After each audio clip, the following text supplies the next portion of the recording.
आज का deep dive Haryana registration and regulation of societies act 2012 के एक बहुत अहम पहलू पर है कि कोई सोसाइटी मतलब समिति वो आखिर बंद कैसे होती है, जिसे हम विघटन या डिसोल्यूशन कहते हैं। जी बिल्कुल, ये एक जरूरी प्रक्रिया है जिसके बारे में पता होना चाहिए।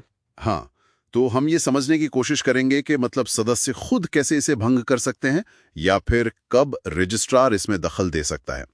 और हाँ, वो बड़ा सवाल, बंद होने के बाद जो संपत्ति बचती है, एसेट्स, उनका क्या होता है।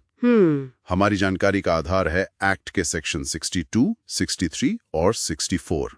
तो चलिए देखते हैं इनमें क्या है। और देखिए, इसमें दिलचस्प बात यह है कि ये कानून कैसे समिति के सदस्यों के अपने फैसले और दूसरी तरफ जो बड़ा सार्वजनिक हित है, खास तौर पर संपत्ति को लेकर, उसके बीच एक बैलेंस, एक संतुलन बनाने की कोशिश करता है। अच्छा, तो पहला तरीका आपने बताया कि सदस्य खुद फैसला लें। ये कैसे होता है? क्या मतलब बस कह दिया और हो गया? नहीं, इतना सीधा नहीं है। सेक्शन 62 साफ कहता है कि इसके लिए समिति को एक खास मीटिंग मतलब आम सभा या कोलिजियम की बुलाने पड़ती है और उसमें एक विशेष प्रस्ताव यानी स्पेशल रेजोल्यूशन पास करना होता है। स्पेशल रेजोल्यूशन मतलब बहुमत से ज्यादा कुछ? हाँ बिल्कुल, साधारण बहुमत नहीं। आमतौर पर इसका मतलब होता है कि उपस्थित और मतदान करने वाले सदस्यों का 2/3 या 3/4 बहुमत चाहिए होता है। ये समिति के अपने उपनियमों माने बायलॉज में लिखा होता है। समझ गया, तो एक मजबूत सहमति चाहिए। अच्छा, प्रस्ताव पास हो गया, फिर क्या होता है? हिसाब किताब? बिल्कुल, प्रस्ताव पास होने के बाद जिम्मेदारी आती है गवर्निंग बॉडी पर। उन्हें समिति के जितने भी दावे हैं, क्लेम्स हैं या देनदारियां हैं, लायबिलिटीज, उन सब का निपटारा करना होता है। ये निपटारा या तो उनके अपने बायलॉज के हिसाब से होगा या फिर इस एक्ट में जो नियम दिए गए हैं उनके अनुसार। और अगर निपटारे में कुछ झगड़ा हो गया तो? कोई विवाद? हाँ, हो सकता है। अगर निपटारे के दौरान कोई विवाद उठता है तो वो मामला फिर जिला रजिस्ट्रार, डिस्ट्रिक्ट रजिस्ट्रार के पास जाता है। लेकिन एक बात ध्यान रखने वाली है, रजिस्ट्रार सिर्फ निपटारे से जुड़े विवाद पर फैसला देगा। जो मूल प्रस्ताव था ना सोसाइटी भंग करने का, वो विवाद का विषय नहीं माना जाता। अरे लेकिन एक स्थिति सोचिए, अगर सरकार खुद सदस्य हो या उसने पैसा लगाया हो समिति में, तब भी क्या सदस्य अपनी मर्जी से भंग कर सकते हैं? नहीं, बिल्कुल नहीं। ये बहुत अच्छा सवाल है। सेक्शन 62(4) इसी के लिए है। अगर केंद्र सरकार या राज्य सरकार उस समिति की सदस्य है या उसने कोई ग्रांट या योगदान दिया है या किसी भी तरह से उसका हित जुड़ा है, तो उनकी लिखित मंजूरी के बिना आप विघटन नहीं कर सकते। अच्छा, ये तो एक जरूरी सेफ्टी नेट हुआ। जी बिल्कुल, ये सरकारी या कह लें कि सार्वजनिक हित को बचाने के लिए है। ठीक है, तो मान लीजिए हिसाब निपट गया, सरकार की सहमति अगर जरूरी थी वो भी मिल गई, अब आगे क्या? इसके बाद जब सब दावे और देनदारियां निपट जाती हैं, तो गवर्निंग बॉडी जिला रजिस्ट्रार को एक फाइनल रिपोर्ट भेजती है। इस रिपोर्ट में ये भी बताना होता है कि क्या कोई संपत्ति बची है, मतलब सरप्लस एसेट्स हैं या नहीं। फिर रजिस्ट्रार एक सार्वजनिक सूचना प्रकाशित करवाता है जिसका खर्चा सोसाइटी ही देती है। ये सूचना कम से कम 3 महीने तक रहती है। 3 महीने? क्यों?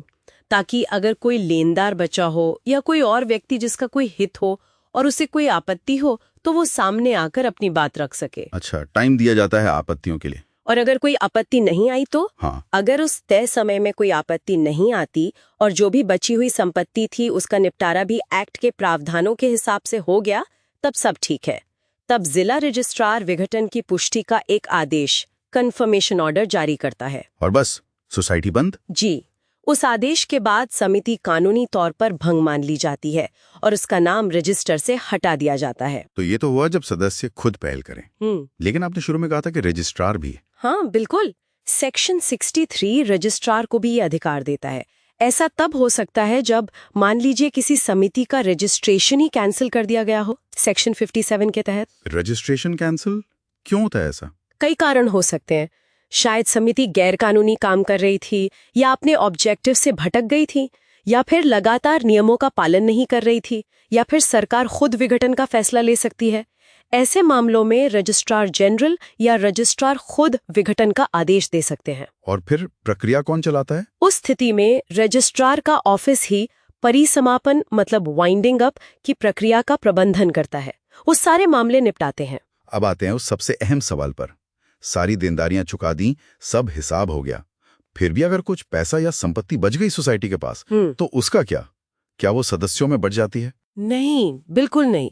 ये बहुत बहुत महत्वपूर्ण बात है। सेक्शन 64 इस बारे में एकदम साफ है, क्रिस्टल क्लियर। वो कहता है कि कोई भी बची हुई संपत्ति किसी भी सदस्य को नहीं दी जाएगी, न ही उनके बीच बांटी जाएगी। तो फिर जाएगी कहाँ वो संपत्ति? वो संपत्ति सरकार में निहित हो जाती है, मतलब वेस्ट हो जाती है। आसान शब्दों में कहे तो वो सरकार की हो जाती है। अरे वाह, ये जानना तो बहुत जरूरी है।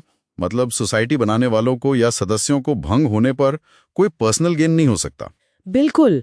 और कानून ये भी निर्देश देता है कि सरकार को इस संपत्ति का इस्तेमाल जहां तक मुमकिन हो उसी नेक काम या सार्वजनिक उद्देश्य के लिए करना चाहिए जिसके लिए वो सोसाइटी बनी थी, या फिर किसी और मिलते जुलते सार्वजनिक उद्देश्य के लिए। मान लीजिए कोई सोसाइटी स्कूल चला रही थी, तो बची संपत्ति किसी और स्कूल या शिक्षा के काम में लगनी चाहिए।